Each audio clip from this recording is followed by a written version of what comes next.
Hi, my name is Patrick from filmtoast.de and I have the honor to talk to Thomas Hardiman today, the writer and director of Medusa Deluxe. Hi, Tom. Hello. We want, of course, talk extensively about Medusa Deluxe, but at first, let's take a little step back. What was the last film you saw and what did you think about it? The last film I saw, actually, I saw three films on Sunday. So I saw a film called The Afterlight, which is a beautiful film by a friend of mine called Charlie Shackleton. I saw Hit the Road, which is an Iranian film, and I saw Paris, Texas, the re-release, which has just come out here. And I would have said I loved them all. I mean, they're all incredible, to be honest. Maybe I'm easily pleased, but it was a good Sunday. So, yeah, they were... it does make you remember how beautiful Paris, Texas is. The cinematography is just unbelievable in that film. I think it might be one of the most beautiful films ever made. There's a particular shot going along a street, which must be in Texas, and they filmed it after a rainstorm at twilight, and all of the colours from the sky are reflecting in the water pools on the road. And it's mesmerizing. When you watch movies, are you a letterbox kind of guy? So do you log what you see? Do you write watch lists? Or do you just watch what comes to your mind? Oh, I'm incredibly geeky. Like I write watch lists. I write ever since I was, maybe 20, I've written little reviews of every single film I watch. I look who the DP is. I look at every single shot, every line. If I can go back over it, I do. Weirdly, wasn't planned. It happens to be next to me, my book of about 4,000 films I've written little reviews of. So yeah, it's an obsession. I'm sure it is for everyone. I mean, if everyone, it's just how you watch film, isn't it? You get really into it and start to love it more than anything. You studied art, I guess, in Chelsea and Oxford, if I recall it right. Yeah. Wow, you know everything.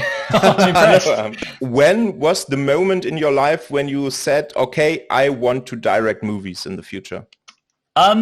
It's funny actually.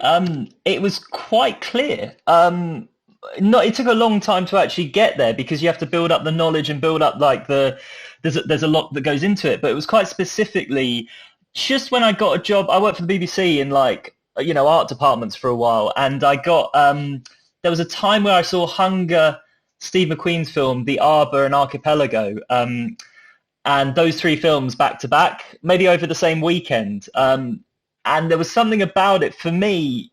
I always found art had more possibility than film, and seeing something like The Arbor. I mean, I don't know Claire Bernard at all, but she sent me the most lovely email anyone has ever sent me when I made my first short film. And I've never met her in person to say The Arbor is a big reason why I make films. I think the film is magical, and just the way it was structured and the way people were speaking lines while lip syncing, she had done something I hadn't seen before and just blew me away completely, and just was I suddenly saw the possibility in film that I hadn't really seen.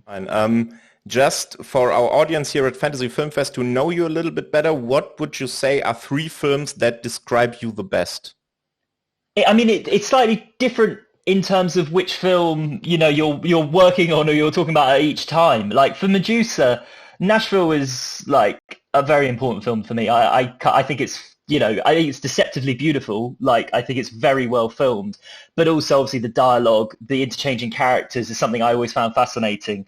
Something more modern, I think Tangerine is just an incredible film. It's got that. I'm always interested. I like absurd comedy and I like heightened situations, but I also feel a kind of Ken Loachian realism. I think that's really important. And something like Raining Stones from his kind of oeuvre is a film that I just really connect with. It's it obviously links to when you're brought up in England and you understand the context of it, but also there's just a humor and a believability and a kind of heartfelt way of which it's made. I think those three are the first that come to mind. I mean, there's 1,000 films. The Boyfriend is I could talk about The Boyfriend all night. I would happily do an entire podcast on that if I could. Nice. So to fill the watch list of our audience even more, are there one or two secret tips, maybe from the last year, maybe from 2021, 2020, that you want to tell to our audience? Oh wow! Wow! Recently, I mean, the biggest one that I always go back to is like a complete. Actually, I don't know if anyone's seen Tampopo. Like Itami, like Japanese director, The Funeral and Tampopo. Those two films are just like remarkable. What would you say should our audience here at Fantasy Film Fest expect from your movie? And probably more interesting, what should they not expect from your movie? What should they expect? I mean, it's a murder mystery set in a competitive hairdressing competition, and to me, it's obviously about hairdressing, and I love hairdressing. So if you like big hair and you like a bit of fun, I think you're going to enjoy it. But as a film, I would have said it's a roller coaster. It's set in the backstage of the hairdressing competition the whole way through, and I would have said it snowballs from a certain moment, sort of guiding you through the kind of a set of characters. I think when I mentioned Nashville earlier, that is a key reference. It's an ensemble film, and it's about a community kind of falling apart and coming back together. And I would have said it's kind of heartfelt in the way that I love the characters, and I love hairdressing, and I like a good time. So yeah, I hope people go in for a bit of fun and come out smiling. How did you come up with the idea to do a movie that happens kind of completely at a, like you said, competitive hairdressing competition? Oh, I mean, it's a few different things. I mean, like, so when I write, like, my first short film is about carpets, and this is obviously about hairdressing, and I like certain things which have, hair. It's got the high of, it's how you present yourself. It's a very important kind of cultural touchstone for people, and then it's obviously got the low of the kind of background gossip and the fun of a hair salon.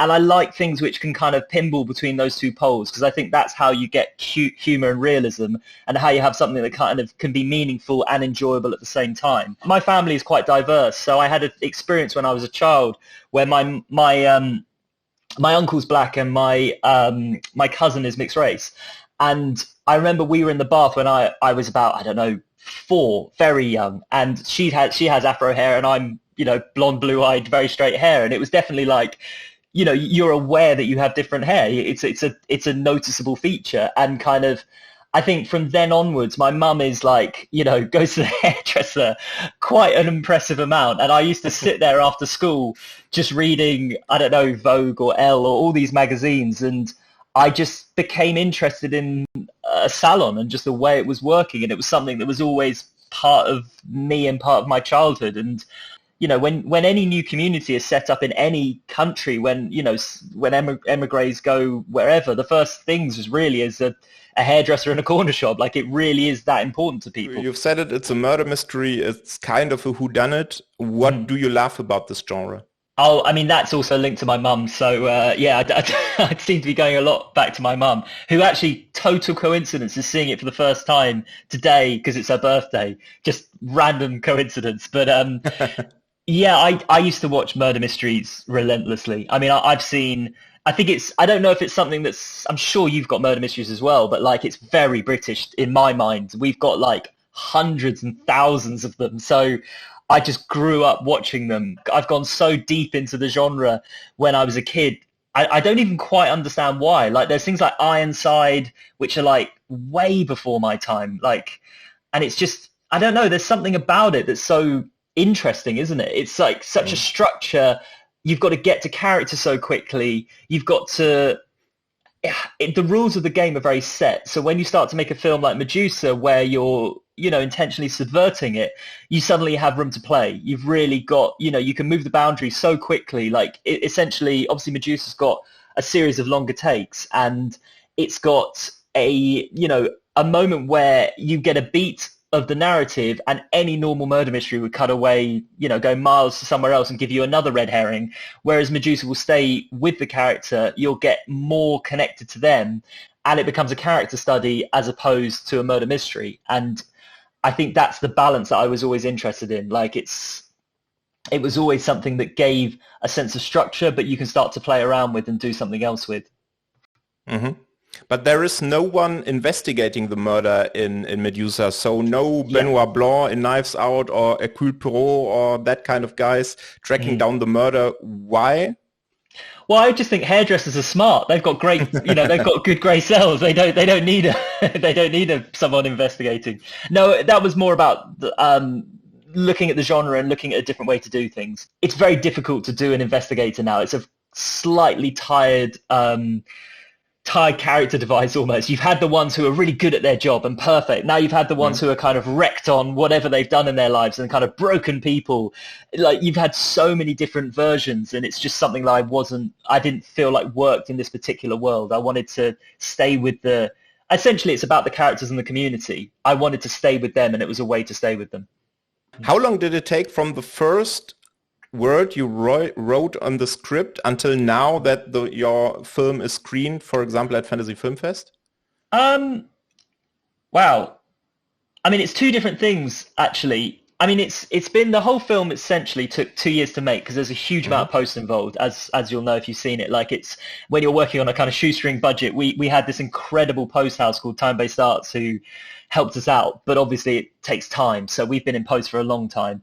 In terms of writing, I mean, I'd written bits of this film like a long time ago. So, but condensed actual writing, the process of writing it probably took me 2 years. So yeah, I had little things that I'd been noting for a long time, like music cues and stuff that had just been percolating. But really, I would have said 2 years making, 2 years writing. It's probably around about that. But the script was very set when we started shooting. I know there are directors who can turn on a camera and just let everyone do what they want. I'm not that guy. I kind of, I love improvisation. I think it's an incredible skill. I think when you're kind of trying to be quite precise with how a camera moves and you're doing certain things, it becomes like, you've almost got to start to work out a way of filmmaking that is close to your personality and close to how you want to make work. And I think over time I've been able to get to that through short films and through little jobs here and there where you start to go, okay, that's how I like working. This is the stories I want to tell, and you start to put it all together. One of the first things I realized when I watched Medusa was, of course, the aspect ratio.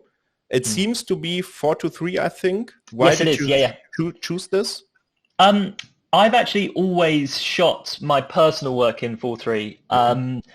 And again, I think it becomes, I mean, there's two reasons. There's a technical reason that a lot of the shots obviously are long, they're Steadicam, and if you go too wide and if you use, an anamorphic lens or whatever, I find that it suddenly becomes just makes you feel a bit queasy. And so I didn't want to do that. But then even when I've not shot on Steadicam, I prefer 4:3 as an aspect ratio. Again, I think it's a personal thing. I like telling stories that are close to people. I like being near to characters, near to actors, and in their orbit. And I feel like 4:3 is quite a natural aspect ratio for my personal style of filmmaking. And it's something I feel very comfortable with. And then I guess there was something when I was kind of working this all out where I was looking at like the lenses that other directors, like you get these books where it's like Spielberg likes a 21mm or like Ozu likes a 50mm, and there kind of was like, I was thinking to myself, I knew I was only going to use one lens. I don't know, you just fall into that pattern, and then you start to imagine that if I'm lucky enough to make 2 or 3 films, then I'll become the 35 guy. That'll be, but I'm joking, obviously. You have an extraordinary ensemble cast in Medusa in a very, very dense setting. We talked about this earlier. Are there any specific challenges when you have this number of figures in this kind of intimate play? I like the idea of handing off something. I like going, okay, this is the character. Now you take it where you want to. And I see that not just in terms of building the character. I see that in terms of how people function and work on set. And we obviously work with a lot of kind of actors who have been in theatre quite a lot. So they have that kind of, grounding and basis. And I think the challenges aren't necessarily for me in a way, like they're almost for the actors. And I look back on it just incredibly thankful. Like I can't believe how well everyone kind of just threw themselves into it. And Luke, who plays Angel, I mean, he's just a phenomenal actor and he's a lovely person. And there's this moment where we were filming, and I've said it to him, where we had this particular thing, we were stitching something together, and he had moved his hand in a very particular way in a take 4 days ago, and then he did it exactly the same in a take 4 days later. And I was thinking like, how? Like, that is so remarkable. I immediately checked IMDb and looked up who is the DOP in your film, and turns out to be it's Robbie Ryan, and Robbie is a very experienced cinematographer, of course, that even was nominated, I guess, for an Academy Award for The Favorite. Yeah. How was it to work with him? Robbie, so Robbie lives on a boat, like about 200 meters, no, more than that, about half a mile that way. So I actually live quite close to him. And I worked on a film called Catch Me Daddy, which is shot by Robbie, and it's made by Daniel Wolf and his brother Matthew. And I was just a runner, like, just in the background doing things. And you know when you really, I love film, and I'm sure you do, and I'm sure everyone watching this does. It's kind of, you have that experience when you suddenly realize you're around a lot of other people who like it as much as you. And I just mentioned it, and you don't ever think, he's incredibly busy. You don't think he's going to find a way to make it work, but it did. And if I'm really honest, I can't say enough, because there are people who go on set and they want to fight, like they're angry people, which is fine. Like, if that's your way of working, that's all good. I'm not that guy. Like, I like feeling comfortable. I like feeling like I'm in a good place mentally, and kind of like, and it was just that thing when I looked across and realized that Robbie has exactly the same working method. I think, like, he likes to be happy on set, and I know that sounds a bit stupid. It's like, of course you like to be happy at work, but it's such a pressurized environment that, like, sometimes when things are going wrong, you're not happy, and you are under incredible stress levels. And if you know that you need that level of kind of like comfort and calmness and happiness, and everyone else who you're working with has that same method, it really helps. Like, it's kind of, I looked across a few times, and I just could see he was enjoying it, and it makes you feel incredible. Like, you're just there going, I know I'm enjoying it, because I'm filming, this is my entire life. I'm filming the thing I always wanted to film, and I'm incredibly happy. So your film, Medusa Deluxe, is screened here at Fantasy Filmfest. Just in a few words, what do film festivals mean to you? Do you have any specific connection to them? Yeah, film festivals, it's a funny one, because I have some of my best experiences from, I got lucky enough occasionally to be at them when I worked for production companies. And in England, it's very hard to get a release, and it's so difficult to see films that you would see at a festival here. And so for me, going to festivals is basically the chance to see all the films that I love and I desperately want to see that will never come out in England. What can we expect from you in the future? Is there anything with a simple yet crazy situation like Medusa with a hairdressing competition, or the carpenter thing? Is there, or do you want I'm writing to make something at the moment, which I can't go that in detail on, to be honest, but like, it's about finance. So I'm doing like a slight left field turn and going over here. It's gonna, it will be fun. It will be exciting still, but it's, something that's important to me. I think as a filmmaker, like, obviously you'll be aware we shot Medusa digitally. And I had this experience when I was, my brother's actually a lot older, and I've got two nieces who aren't that much younger than me. And I remember looking over their shoulder at their iPhone, looking at the image quality of that iPhone, thinking that to them is modern, like, that's what a modern image looks like. It's pixel perfect.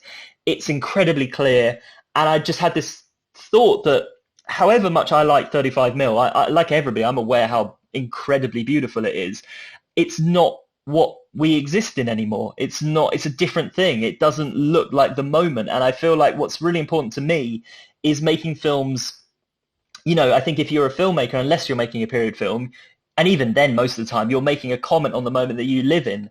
And that to me is what I'm interested in. Like, even though I might be doing a slightly left field take with hairdressing, I think it's very much a portrait of modern Britain. Like, it's it's the ensemble is not that dissimilar to my family, and I think it's a lot of people's modern day experience. And that's why I think, in terms of now writing about finance, I think it's kind of the pivotal issue of our times. And even if I'm going to come in with a heightened, slightly different take on it, I'm just excited to write about it. And I think that's probably what you can expect. Like, if people are kind enough to give me the chance to keep writing and making stuff, that's where I want to go. I'll always make something that's an enjoyable watch and kind of keeps you there and riveted, but it will always be something to me that's relevant to the moment we live in. Because I think we do, I'm sure everybody would agree, we live in a quite pivotal moment of history, which maybe everyone thinks when they're living, but I think particularly now it feels like it. So yeah, how do we creatively kind of comment on that? Mm-hmm. All right, that brings us to the end of the interview. Is there anything else you want to tell the people here at Fantasy Film Fest? I think more than anything, like, I can't see anyone. I can't get a kind of feel for who's watching this. You know, I'm just talking in my flat. And I think more than anything, I'm incredibly thankful to anyone who's taken the time to see the film. Like, I really mean it. It's there's so many people that have worked on this and kind of brought it to life, and it's the same for every single film, that you can't even believe that people kindly will take the time to see it, and it means an incredible amount. Like, to me, to the actors, and then staying for a Q&A. Bloody hell! Like, you're diehard, and thank you so much. Like, it's that's really all I've You've heard everything about me. I'd love to hear about the people who'd seen it, to be honest. If there's anyone who's like with a roving microphone who can get kind of opinions and film them on a phone for me, fire them across. I'll give my mobile number. So I'd love to be there, I think is probably what I'm trying to say. So I will watch Medusa a second time at the festival, and I will text you afterwards how the reactions of the audience. Perfect. Yeah. And if everyone's up and boogieing their way out, that's perfection to me.